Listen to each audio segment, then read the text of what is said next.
coming up with solutions. Mr. Noko Manyelo, Deputy Director, Communications at the Department of Small Business Development. Thank you so much for joining us, sir. Please come on stage. The stage is yours.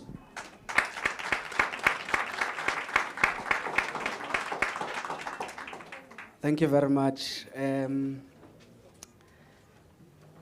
It's always difficult to speak in the presence of Nedbank because they own the space. And I did say to Bulelani that I'm so jealous coming from the department responsible for small business development, and yet Nedbank owns this constituency, which is our constituency, my constituency. So being the person responsible for communication in the department, I wouldn't miss the opportunity to be part of this. And let me start by acknowledging the presentations made by the guys that pitched today. It was amazing. All of you, you were great. Maybe at some point they'll give us an opportunity to coach you a bit, because some of you, you've got brilliant concepts, but as it was said earlier, if you don't capitalize on the concept adequately, on how you articulate that concept, you may miss the point. And yet it is a concept that can revolutionize the industry, you know?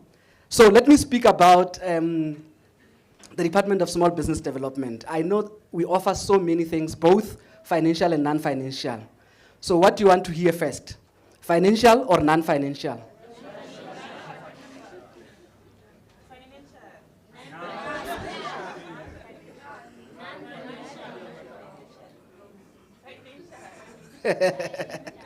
Okay, let me put it this way. It is always difficult for people to answer the question whether you need finance to succeed or business development. So obviously, we know we'll pay attention when we talk about business development, but we'll get excited when we talk about money. So let me talk about money first, and then I'll briefly talk about the business development side of things. So one of the things that I have observed is that more often than not, we do businesses that are similar. You know, like you come up with an idea, but it's more or less the same idea that your neighbor has already, you know, tested in the market or done.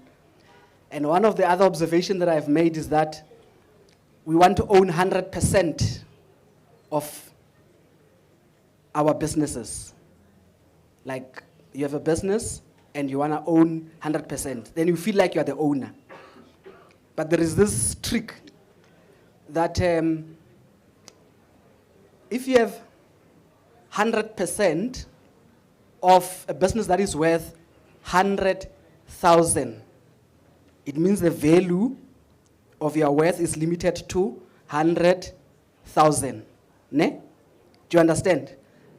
I want you to pay attention, because I'm going to go a little bit mathematical now. Then someone else owns a 10% of a 1 million business. Are you still with me? So who owns more between the two? The other one owns 100% of 100,000. The other one owns 10% of a 1 million business. So which one owns more than the other? What are you saying, my sister? They are the same. Are they the same, my brother?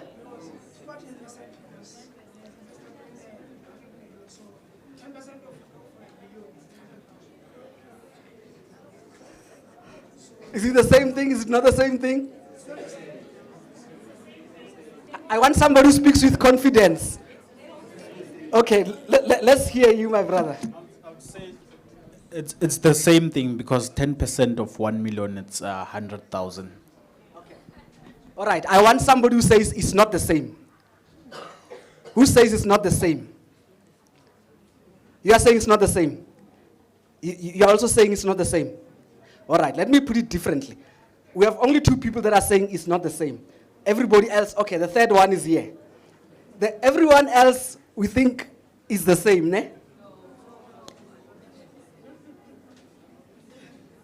Okay. Let's put it differently. I have 100,000, ne? Cash. I have 100,000. Somebody else says, okay, we are talking to Nedbank. So I'm going to Nedbank, I'm saying, listen, I need funding, I have 100,000. Then the next person says, listen, Nedbank, I need funding, but I've got 10% of $1 million. You heard what I said, ne? Is it the same?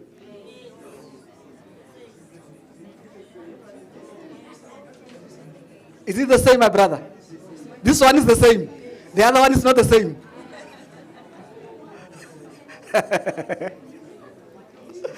Okay, let's hear my sister. Question. The 10% is going to grow in time. Okay. Okay. Okay, so I think if you say you have 10% of 1 million and you need assistance, I think I need the question to be rephrased because it's possible that the 10% will grow over time with the value of the business. I'm not sure if I understood the question. Okay. So the last question was, I have 10% of $1 million. I'm speaking to Nedbank. But the next guy says, Nedbank, I have 100,000. I need assistance. We both need assistance. But I'm saying I've got 100,000, and the other one is saying I've got 10% of $1 million. Ne? 10% of $1 million and 100,000 equals to the same. All right. Okay, let me take you out of the misery. It's not a trick question.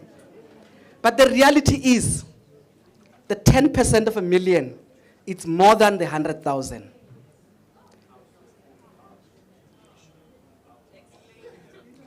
Okay.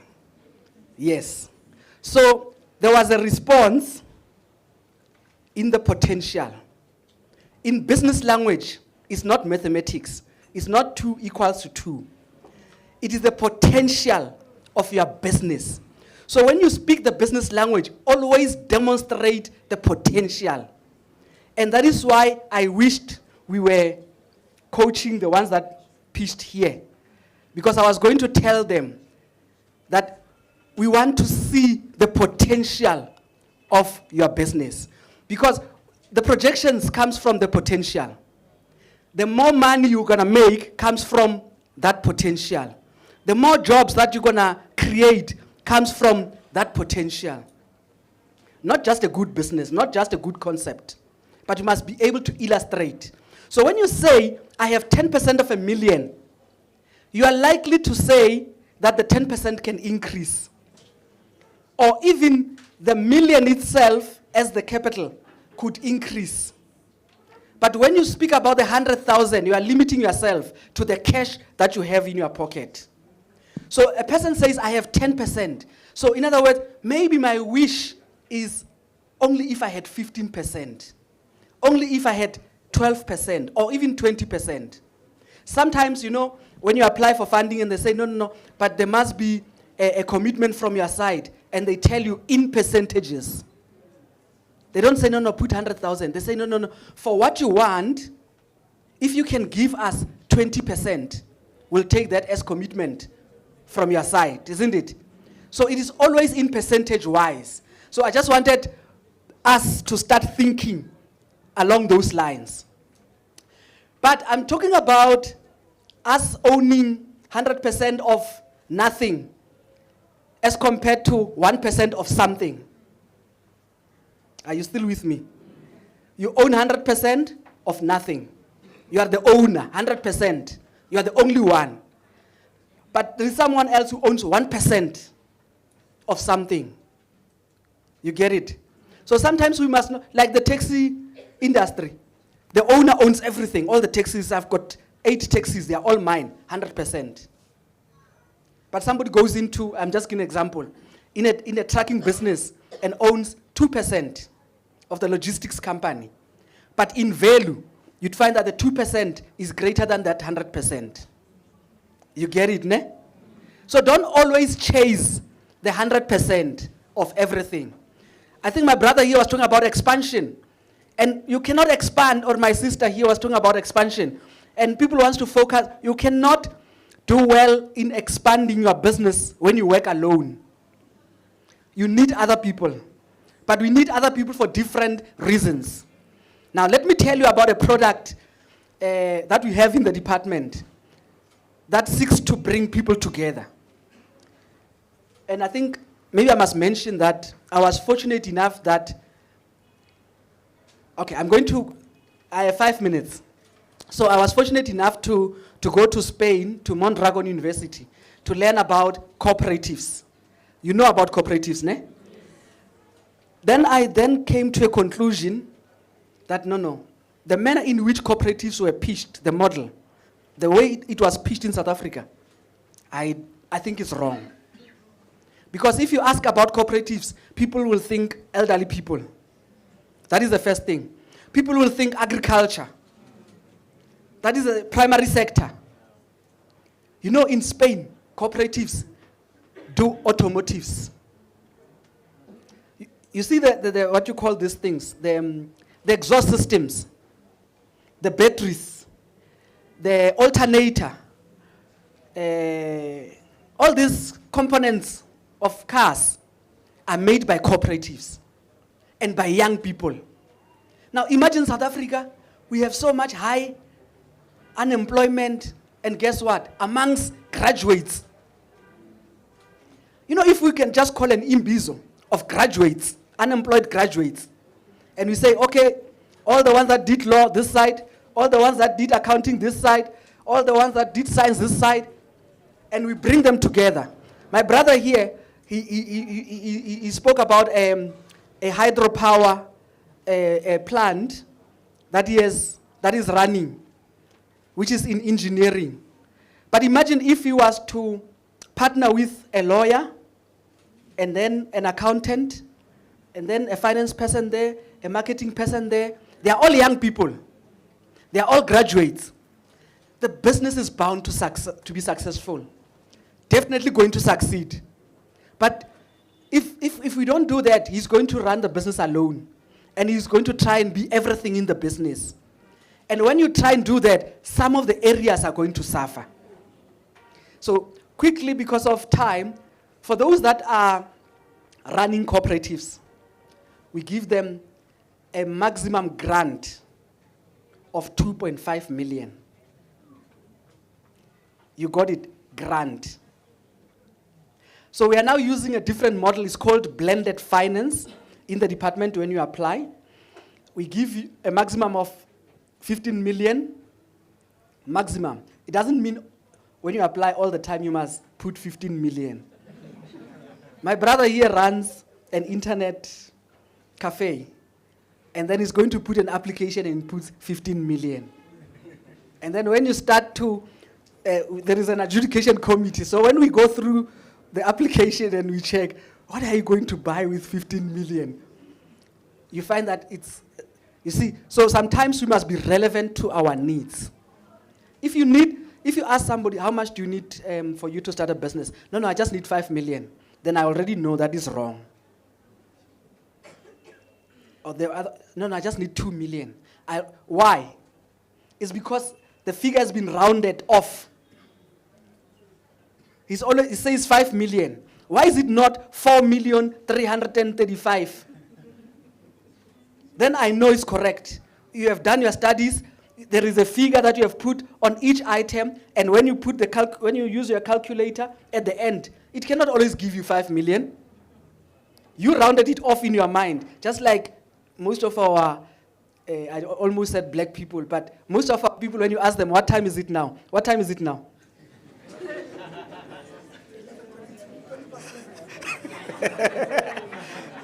You know where I'm going with that, ne? It's always at quarter to, it's at o'clock, at quarter past and whatnot. It's never 13 minutes past after 11.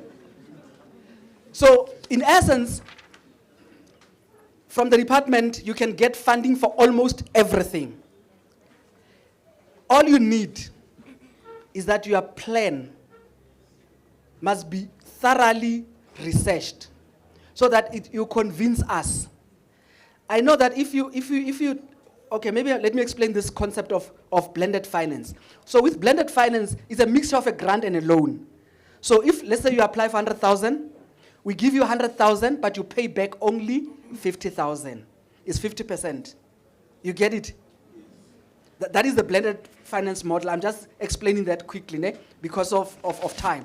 So all I'm saying is, if you have thoroughly done your research, because if, you know, initially we used to give people grants only. But when you say grants, everybody raises their hand. They all want they want money for free. But if you say, so remember that I spoke about the 2.5 million in the cooperatives. So it means the other, if you cannot get the maximum of 2.5 unless you have applied for 5 million and more. You got it? So if you applied for 5 million, the 2.5 is the maximum you're gonna get on the grant portion. But if you had applied, say, for 4 million, it means that will be a 2 million that you get, ne? It's just mathematical. So if you pay attention, you are with me, you'll get it, ne? So I'm saying you can get funding for almost every business, provided you have done your business plan proper. And there are projections that speaks to the business. So in other words, you know about the potential that your business has. Why we must fund you. And you know, without a market, there's no business, ne? Okay, as I give you the last example, so that I conclude. Sometimes, it's not necessarily a good idea or a good product that sells. It's what the market needs. You remember, you know music, ne? You remember there was a guy called Mzegezek. You know the song Kukangamatolo. You remember that song? It was so popular. And you know Loyiso, there is Loyiso Bala. You know Loyiso Bala? He sings beautifully. But let me tell you what. At the time when Mzegezeke was doing music at Tembisa. You know, like Tembisa, normally they've got like back rooms, ne? And of course, the back rooms like is for rental, ne? Room 1, there will be somebody who had a CD, Yagam Zegezek. And room 2, there is also somebody, they've got their own CD. That time we were using CDs, ne? The third room, there is also a CD. Of the same music, you get what I'm saying? And one could say that music was kind of trash, but it's what the market wanted. As compared to that one of Loyiso. When none of those rooms had that CD, Loyiso. We just enjoy listening to him sing. And we say, wow, and we clap. But we can't go to the store and buy, only 1% would buy. Do you understand what I'm trying to say? The analogy here is that sometimes it's not a good product. Because if you compare Kukangamatolo and the music Loyiso and say which one is good music, everybody agrees this is good music. But this is a selling music. So sometimes you must look at a product that the market needs. As opposed to, yeah, I thought of this thing. This is brilliant. This is good. Oh, everybody loves it, but nobody buys it. Only if people are willing to spend their money on the product, then work on the product. Thank you very much.